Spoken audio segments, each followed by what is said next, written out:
éteindra sur moi sa lumière et se lèvera pour faire de toi le nouveau roi.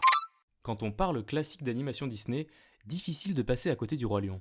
Restant aujourd'hui le numéro 1 au box-office mondial parmi les films en animation traditionnelle, le Roi Lion s'est imposé à tout âge comme un incontournable. Qu'on aime ou pas Disney, on a tous vu le Roi Lion, on a tous eu Hakuna Matata en tête et on a tous assisté avec tristesse à la mort tragique de Mufasa. Bon, peut-être que certains n'ont jamais vu le film, mais il n'est jamais trop tard pour vous y mettre. Découvrons ensemble comment le Roi Lion a vu le jour.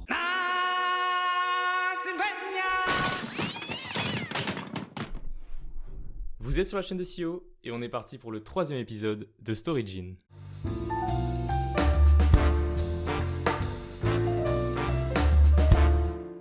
C'est juste un plagiat du Roi Léo en fait. Non, je vous arrête tout de suite, ce que je viens de dire est absolument faux. Il y a des très bonnes vidéos sur YouTube qui expliquent pourquoi le Roi Lion n'est pas un plagiat du Roi Léo. Je vous invite à les chercher et tout de suite, reprenons la vraie histoire de la création du Roi Lion depuis le début. En 1988, alors qu'ils sont à bord d'un avion en route pour l'Europe, 3 hommes ont une petite conversation. Ce trio est composé de Jeffrey Katzenberg, l'un des cofondateurs de DreamWorks mais à l'époque en charge de la section film du Walt Disney Studio, Peter Schneider, alors président du département animation du studio, et Roy Edward Disney, le neveu de Walt Disney. Au cours de cette discussion, un sujet vient sur la table, celui de créer une histoire qui se déroulerait en Afrique. Pas le temps de s'arrêter au duty free, un premier pitch est établi et assez rapidement de nombreuses personnes haut placées de Disney se greffent au projet, certains étant juste attirés par la présence de lions dans l'histoire. Ouais, je sais pas, l'Afrique, le désert, ça m'inspire pas trop. Ouais, mais il y a des lions quand même. Je signe! Et cette histoire alors, elle a quelle tête? Eh bien le projet porte comme premier nom King of the Kalahari, qui deviendra King of the Beast pour finalement s'arrêter sur King of the Jungle. Après plusieurs essais de script par Thomas Disch puis par Linda Woolverton, une première version du futur film se dégage et ça ne devait pas se passer tout à fait comme ce qu'on connaît. L'intrigue principale était alors portée sur un combat entre les lions et les babouins, ces derniers étant dirigés par Scar qui devait lui-même être un babouin. Rafiki était quant à lui un guépard et Timon et Pumba les amis d'enfance de Simba, ça ne change pas trop.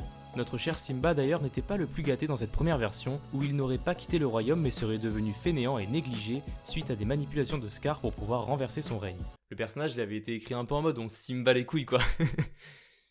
En 1991, l'équipe directive en charge du film part au Kenya, dans le parc national de Hell's Gate pour étudier la faune et la flore et obtenir de solides références pour le film.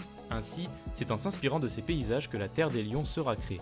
L'équipe est composée à ce moment-là notamment de Roger Allers, le réalisateur, Brenda Chapman, une des scénaristes, ou encore George Scribner, initialement réalisateur du film aux côtés de Allers. Et oui, initialement, car l'équipe connaîtra quelques divergences dans leur choix, Scribner souhaitant faire de King of the Jungle un film semi-documentaire qui mettrait la nature au premier plan, il n'adhère pas vraiment avec le reste de l'équipe qui dirige le projet plus vers un film musical. Scribner quitte alors le projet et il sera remplacé par Rob Minkoff qui rejoindra Allers à la réalisation. Le producteur Don Hahn, qui était présent lors du trip au Kenya, rejoint également l'équipe et c'est lui qui va donner une direction un peu plus précise au projet. Selon Hahn, le film manque d'un thème bien défini et il va donc établir comme thématique à suivre faire face aux réalités du monde en s'affranchissant de l'enfance.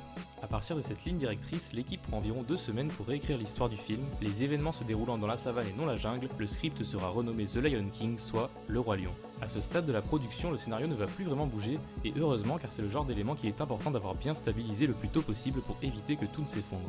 Avant de passer aux faits insolites autour du Roi Lion, intéressons-nous un peu à l'évolution qu'ont pu subir les différents personnages avant la sortie publique du film. On a précédemment parlé d'une ancienne version de l'histoire avec King of the Jungle, mais il y a encore d'autres tournures scénaristiques qui ont pu être envisagées au cours de la production. On aurait par exemple pu avoir un Simba plus méchant, presque sanguinaire, qui aurait été prêt à tuer ceux qui se dressent contre lui. Dans cette version, il aurait ainsi tué Scar en le jetant du haut du rocher des lions. Pour Scar, on sait par exemple qu'il était prévu qu'il chasse lui-même Simba hors de la terre des lions. Il a sûrement été jugé qu'en lui donnant juste l'ordre de quitter le royaume, la culpabilité ressentie par Simba n'en serait que plus forte.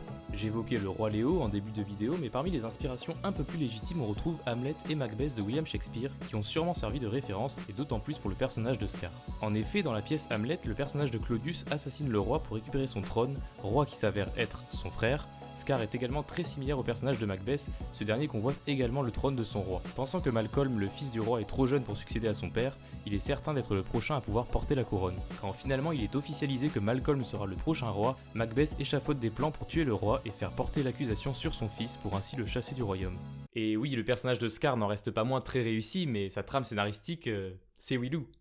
Pour Mufasa, à la base, il ne devait pas être le frère de Scar, étant donné que les deux personnages étaient bien différents dans leur personnalité. Il ne devait également plus apparaître après la scène de, spoiler alert, sa mort, mais les scénaristes se sont dit qu'il était important de le faire revenir sous forme de vision pour donner une vraie raison à Simba de retourner à la Terre des Lions.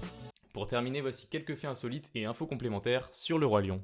La production du Roi Lion a été lancée en même temps que la production de Pocahontas, et quand Disney commençait à former les équipes qui travailleraient sur le film, personne ne voulait aller sur le Roi Lion, préférant largement l'univers que proposaient les différents storyboards de Pocahontas. Certains ont dû avoir quelques regrets par la suite. La plupart des personnages du Roi Lion portent un nom ayant une signification en Swahili, une langue originaire de Tanzanie. Simba signifie dans cette langue lion et Mufasa signifie roi, plutôt logique finalement.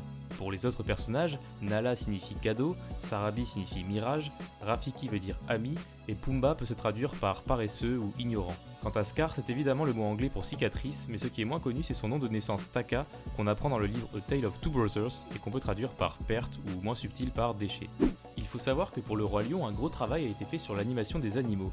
A l'instar du film Bambi en 1942, les animateurs vont s'appuyer sur des références d'animaux réels pour restituer le plus fidèlement possible tous ceux qui apparaîtront dans le film. Mais ça ne s'arrête pas là puisque le studio recevra même la visite fréquente de Jim Fowler, un zoologiste professionnel. Ce dernier, des fois carrément accompagné de lions ou d'autres animaux de la savane, viendra échanger avec les animateurs à propos des animaux et de leur comportement, toujours dans un souci d'authenticité.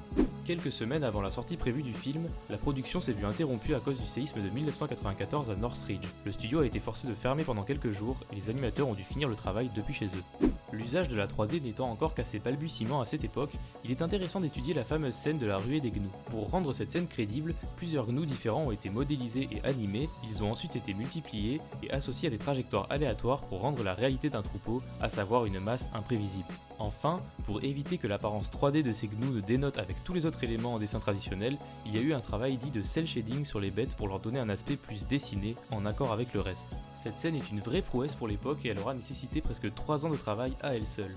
Oui, 3 ans pour une séquence de 2 minutes 30. Et c'est sur ce dernier fait que s'achève ce Storyjin. J'espère qu'il vous a plu, comme d'habitude n'hésitez pas en commentaire à suggérer les personnages ou les œuvres dont vous aimeriez connaître les origines de leur création. Si ce n'est pas encore fait, un petit clic sur le bouton s'abonner pour rester au courant et pour soutenir le jeune créateur que je suis. La prochaine vidéo ne sera pas un Storyjin, ce sera une petite vidéo un peu plus tranquille avant d'attaquer derrière un Storyjin assez conséquent, voilà. Vous verrez tout ça bientôt. Sur ce, c'était CEO, ciao, à la prochaine.